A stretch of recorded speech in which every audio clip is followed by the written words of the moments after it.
Suicide is a tough topic, but the Washington County Reach for Hope Suicide Prevention Coalition wants you to know that there is always hope.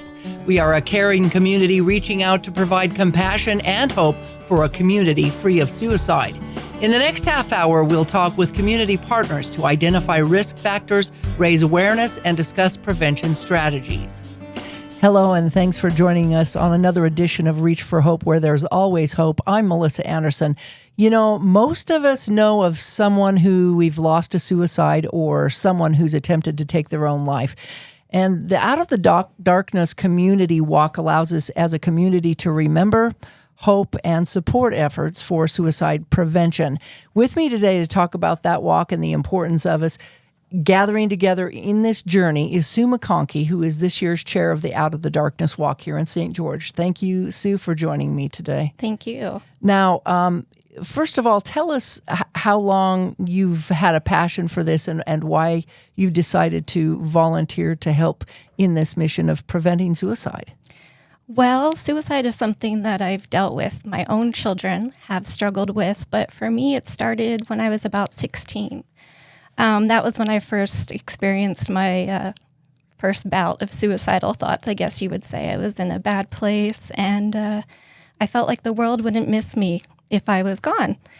And I started self-harming, but I never was able to go to that next level.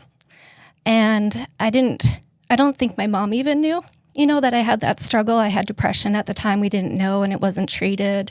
Right. And as an adult, after I started having kids, it started to manifest itself in postpartum depression, except it wouldn't go away.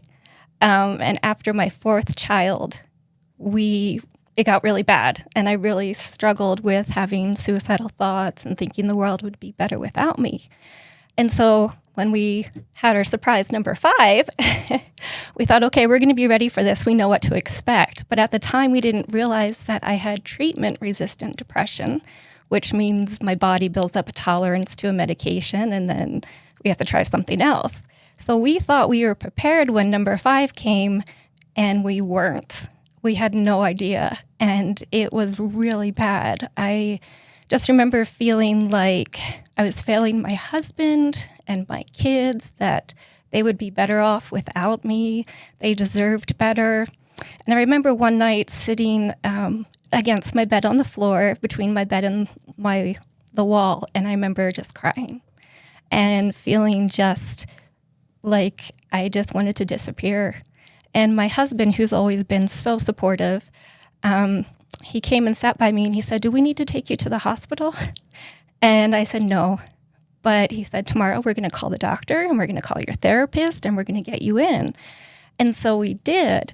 And going through this whole journey of discovering about this whole medication thing and therapy and learning all these tools was really eye-opening. And one day someone made the comment to my husband, "Your wife seems like she has it all together." And I had to laugh because knowing the hot mess that I was, I thought, okay, if people feel that way about me and I feel that way about people, there's people that are suffering who don't realize that everyone else is suffering too. And that's when I really started to be open about it on Facebook and TikTok, because I wanted people to know that they're not alone, that your worth and, it's not something that you ask for, it just happens. And, I think it's important for people to know that it's not something that we should be embarrassed about talking about. It's just, my husband explained it to me once. He said, it's like wearing glasses. I need glasses because my eyes, need help seeing. Mm-hmm. And he said, how ridiculous would it be if I tried to fix my eyes on my own or if I just ignored them, And it's the same thing with mental health. It's just part of your body that needs help. And so why hide it? Why be embarrassed about it? Right. And a lot of people, I think, do suffer in silence, and they feel, like you said, they're alone, but they're really not. And that's what we're here to talk about and why it's so important to share that word. So I just really appreciate you and value you for not only recognizing that, but for being willing to share your story, because it could impact someone else to share theirs. And has that helped you to share? It has. Every time I share, I feel like I've connected with someone. I've had people reach out to me and oh my gosh, I didn't know you experienced this, or oh my gosh, what has helped you, and opened up the dialogue with people who were afraid to talk about it. Yeah, and that's what we're here to talk about today, is something else that helps open that up and actually looks for reasons and ways to help other people, and that's the AFSP's Suicide Prevention Walk. Tell us a little bit about what AFSP is for those out there that don't know what it is. So AFSP is the American Foundation for Suicide Prevention, and they're dedicated to saving lives and offering support to people who struggle with suicide, and also those who have lost family members or friends or relatives to suicide. They're involved in funding for research, educational programs, support groups for lost survivors, and changing public policy. They were involved with the 988 legislation, and so they're trying to make a difference, and I love that, because I think we need to open up that dialogue and be willing to make that difference. Yeah, and that's what we're here to do too with Reach for Hope Suicide Prevention Coalition here in Washington County. We've been around for a while, and what we're trying to do is open up that dialogue and share those resources that other people might not know about. So let's talk about that Out of the Darkness Walk that's coming up. Tell us a little bit about that and how that helps and how that supports and makes a difference.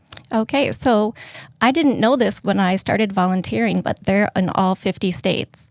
There's over 400 walks, and it's a chance for people to open up and to make connections about suicide and how their lives have been touched by suicide, to raise awareness and also to raise, funds for the programs and for research. But really, it's just a chance to bring people together as a community and say, this is real. This is something that everybody has been affected by, and it's okay to talk about it. Yeah, finally, it's okay to talk about it. So when is this year's walk here? So this year's walk is September 23rd at the Sullivan Soccer Park. It starts at 10 a.m., but people usually come around 9 to check things out. We have some activities and stuff that go on. But yeah, just show up, just be there. Yeah, and we can be there for each other. It's now, can they still register at the walk, or can they pre-register, and how do they do that? Yeah, you can pre-register online, and you can also show up day of at the walk and register online. We don't do paper anymore, which thank goodness, because that was such a pain. But yeah, you can register online. Yeah, and there's a lot of volunteerism that goes into this. There's a lot of volunteers that help. Well, how can people volunteer to help out? Well, there's always needing help with setting up. We have something that we've done in the past where we have people make little votive bags that they put their votives in, and people that, write messages to loved ones or, inspirational thoughts. So we can always use help with that, setting up the walk, and just being there. I mean, one of the things that once you register you can do is to raise money. And so if you decide to make a fundraising page, you can share that. And once you hit $150, you get a walk t-shirt. And then anything above that, there's little incentives along the way. And obviously spreading the word. That's the thing that we're really working on right now, is just to spread the word, let people know. Yeah, this is a fundraiser, and it's a fundraiser to help for research as well as to help people. So that's very important to get your team together. You can walk as a group, I imagine. You can walk as a single person and do whatever you want, and maybe make your own goals to raise money to help. And while you're doing that, you're supporting each other. I want to talk a little bit now about the honor beads that are there. It was really impressive to me to see those beads that you see at Mardi Gras and different things and different colored beads. Tell us a little bit about those and what their significance is. Okay, so my first time when I went to the walk, I had no idea what they were, and I had no idea what people were talking about.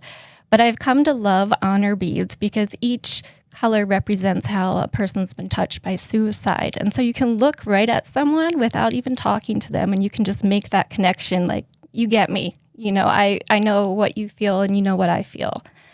But one of the things we do with the honor beads is we have an honor bead ceremony where someone volunteers to represent one of the colors, and there's a little like a blurb or statement about how suicide has affected them, and they represent that color. And it's very solemn, very healing, very filled with love. But let me share with you the colors. So white is for the loss of a child.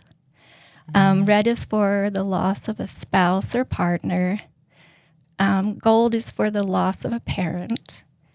Orange is for the loss of a sibling. Purple is for the loss of a relative or friend. Silver is for the loss of a first responder or military, which I think is great because that's something that we don't think about. Yeah, how things affect them. Green is for a personal struggle. Teal is for supporting someone who struggles.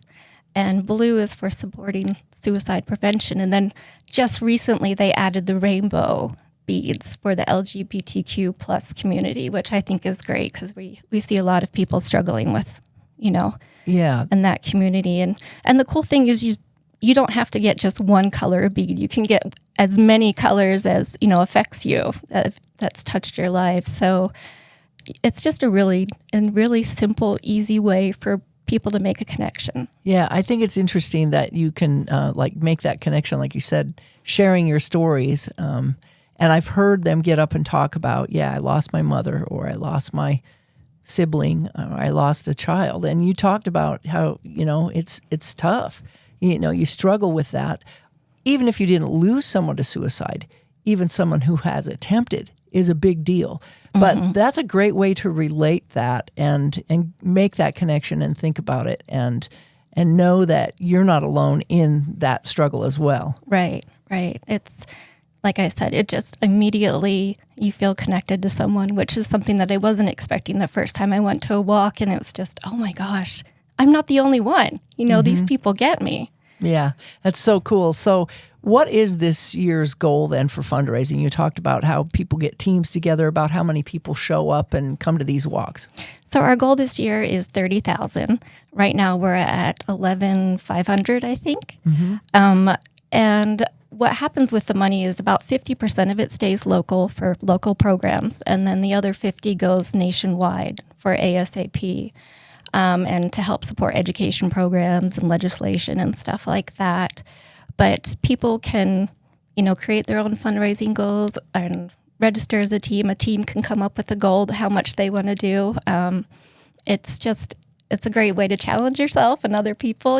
People share it on Facebook. People, do it in person. It's really fun. I mean, when it comes down to it, the walk is about creating unity and educating people.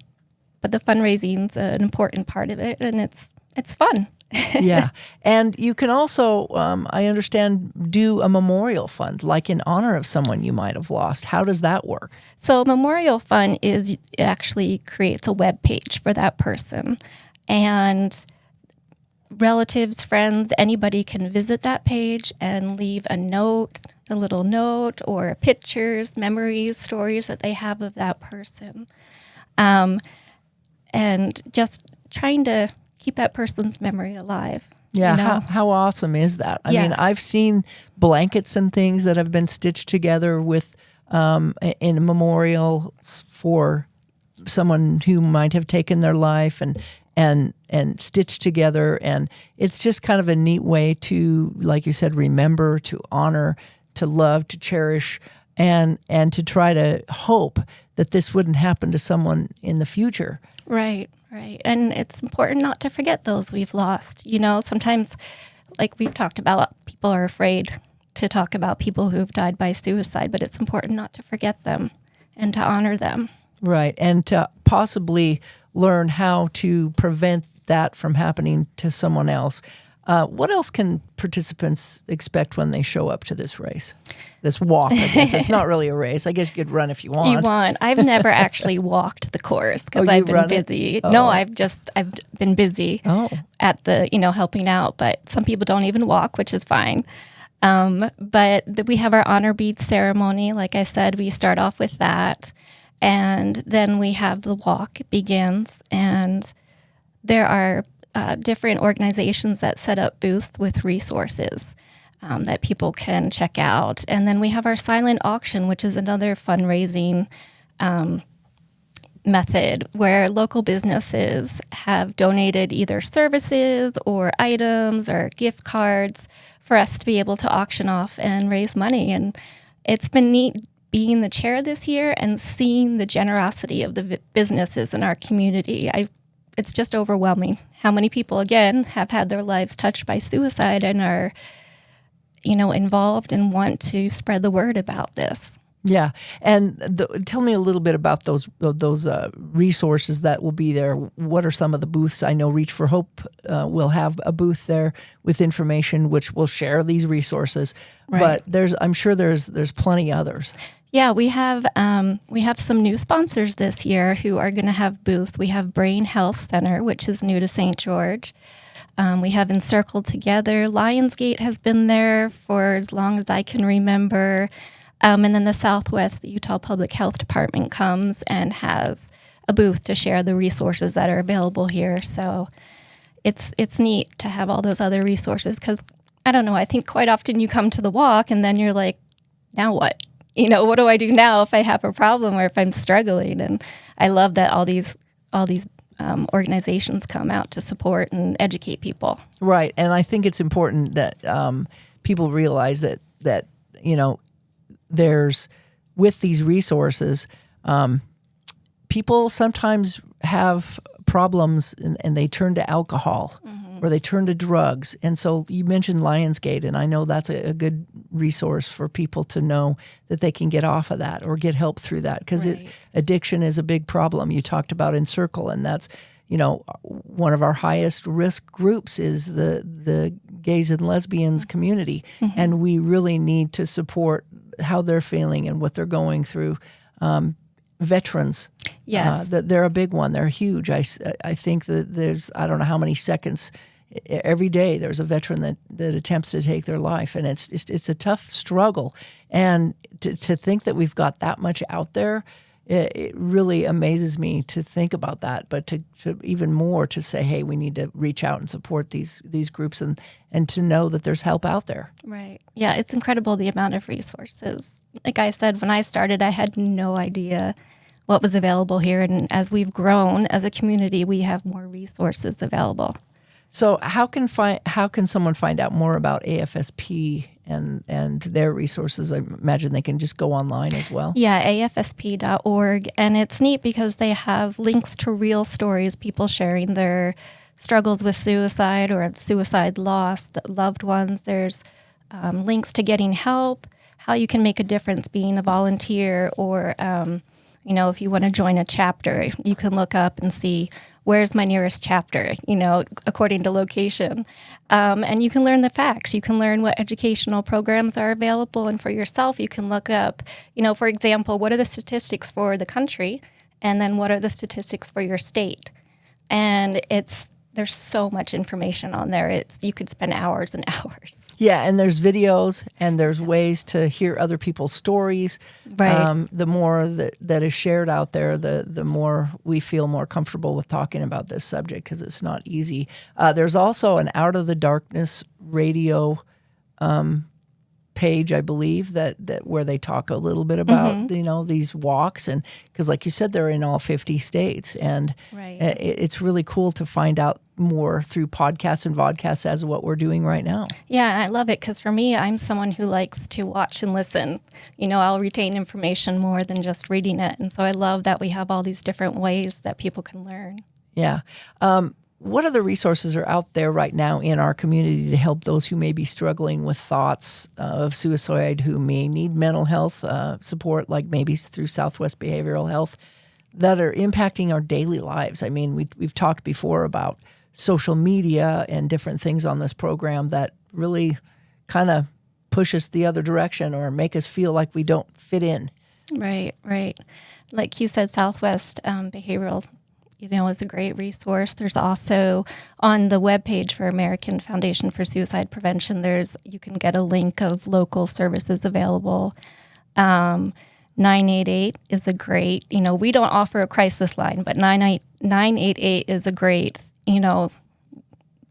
way to contact, and the thing is I love, because I'm an introvert, you can text, you don't have to call 988, you can text. and you'll be connected with someone who can help you. And I would just, for me personally, I just asked people, when I was trying to find a good therapist, who do you like? Who works for you? Or, what medications, not that I'm a doctor, but just to get other people's experiences and what worked for them. And, just reaching out and talking to someone, I think is just the start. Yeah, and there's a lot of tools and resources out there to help people, and support groups. I think support groups are probably one of the most overlooked, because they have support groups for Alzheimer's and all these other things, but there's suicide support groups out there. And our vice chair of our group has a support group out there as well. And we forget about that there's other people out there. And I think it does help to talk about it. It's just taking that first step. Yeah, it's scary, but I think, in person, having that conversation and that contact with people is huge. But yeah, it's terrifying. It's terrifying to open up, but the reward and the support you get is just, you can't put a price on that. So it's not too late to go to the race, go to the walk, talk about the walk, be at the walk. No, it's Take not. Your family, your friends, yes, your dog. I mean, registration's free, and like I said, you can do it day of. So just show up. And what's that website? It's www.afsp.org/St. George, I should say. And we want to mention that the whole idea is to stop suicide from happening, and that means educating, like what we're doing right now, through events like this, as well as to talk about it. What would you say to someone then, after going through your own experiences, who is struggling, who can't seem to find those answers, and maybe reaching out? I would say that you have value and the world needs you. I mean, you don't think that the world needs you when you're going through it, but the world needs you. And I would say reach out and ask for help. And sometimes people are going to be rude to you about opening up, but that's on them, not you. I would say keep reaching out until you find someone that you can trust and that will help you. And, you're worth it. There's hope. There's always hope. And you're never alone. Sometimes we think that we are our worst enemies sometimes, especially when we're in that darkness that is, depression or whatever. And don't listen to the lies you tell yourself. You are needed, and the world would be less if you weren't here. I would say that you are loved. I don't know you, but I know that you're loved. I love you, and I don't want you to be gone. And we all have a purpose in life, and we might not know what that is, but deep down inside, if we soul search, I think we could find out what that is. If we have children, that's a purpose right there. Right. To be there for your children, your grandchildren. Even if you don't, your friends would miss you. Right. Your parents would miss you. It's not, you're not alone. No. You being gone would affect so many people. Yeah. We all have a mission and an importance in life. We just sometimes don't realize that value. And as you said earlier, this whole thing has to do with getting out of the darkness and into the light. Right. Hence the name of the walk, outoфthedarkness.org. One more time, if you could just tell me a little bit about when this walk is. I keep wanting to call it a race, but I guess we could run. If you want to run. Yeah, and where to go and where to sign up. Okay, so it's September 23rd, which is a Saturday. It starts at 10 a.m. It's at the Sullivan Soccer Park in Washington. And you can register at www.afsp.org/St. George. And there's links, and it's super easy. Yeah. And my personal phone number is on there and my email. So if people have questions, they can contact me. And I'm sure you've been very busy trying to keep up with people. How many people are signed up right now? Or do you know? I'm not quite sure. It's always changing, but I've gotten some really cool contacts with people who share their stories with me. Yeah. And it's been really fun. Well, I'm sure you're staying busy being the chair this year and volunteering. And if people want to volunteer, they can also contact you. Yes, please. Yeah. We can always use volunteers. Yeah, that's awesome. So I'd just like to say thank you, Sue. for sharing your story and for reaching out and for volunteering and being this year's chair, because it's not an easy task to take on all those people, put them in the same place and say, here we go. Right. Well, thank you for having me on. Yeah. So thanks for joining us today and for your dedication, and just wish you the best and hope that people out there, for those of you who may be listening or watching and you need help, remember that tomorrow is another day and there's always hope. So thanks for watching, and we hope you get out there and walk at the Out of the Darkness walk. Take care. The Reach for Hope Coalition wants you to know that we care about you and we are here to help. If you or someone you know is thinking about suicide, reach out. You're not alone. To access resources for yourself or others, visit our webpage at reachforhopeutah.org. That's reach4hopeutah.org. If you are experiencing a crisis, please call or text the Suicide Crisis Lifeline at 988, because you matter and there is always hope.